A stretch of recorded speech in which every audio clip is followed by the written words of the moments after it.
Hello mga mare, for today's ganap nga ay medyo naluloka ako. Hindi pala nakuhanan ng aking cellphone ng pagbibideo ko, ng paggigisa ko ng bawang. Diyos ko mga mare.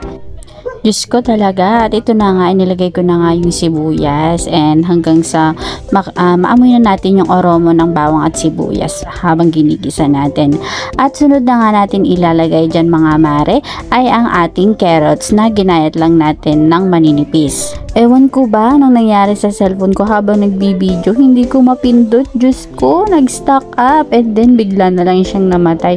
So ayun, hindi ko nakuhanan pati yung pagprito ko ng itlog nung una. At dito nga mare, igigisa lang natin yung carrots until maluto siya ng gasino.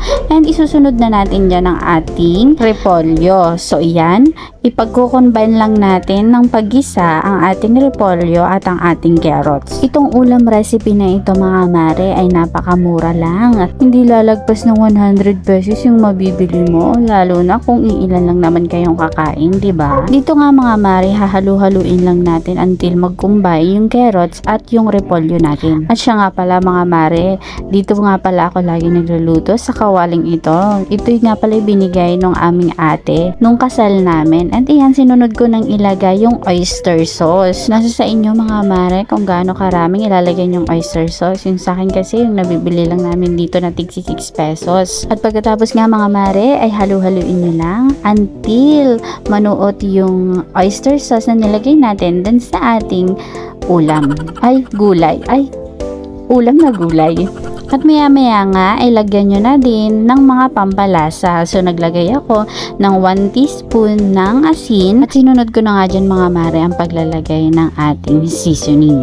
At pagkatapos nga nyan mga mare at nalagyan nyo ng mga pampalasa, pwede nyo nang halu-haluin at hanggang sa maluto. At dito nga sa ulam recipe na to mga mare ay may twist. Nilagyan ko yung akin ng sotanghon para hindi lang siya plain na gulay. So ang nilagay ko dyan ay sotanghon na ibinabad ko muna sa tubig para pag inilagay ko na ay madali nang maluto. At pagkatapos nga nyan mga mare ay halu-haluin nyo lang hanggang sa mag-combine yung sotanghon na nilagay natin dun sa ating gulay. At once nga naluto na yung sotanghon, pwede mo nang isunod ang paglalagay ng ating prinitong itlog na hindi nga nakuhanan ng pagpiprito kanina. Ewan ko ba mga mare, hanggang ngayon naiinis pa rin ako kasi yung video natin ito ay hindi buo. So, pero carry pa rin yan. At yun na nga, inilagay na natin yung itlog natin and then halu-haluin lang po natin yan hanggang sa mag-mix po silang lahat.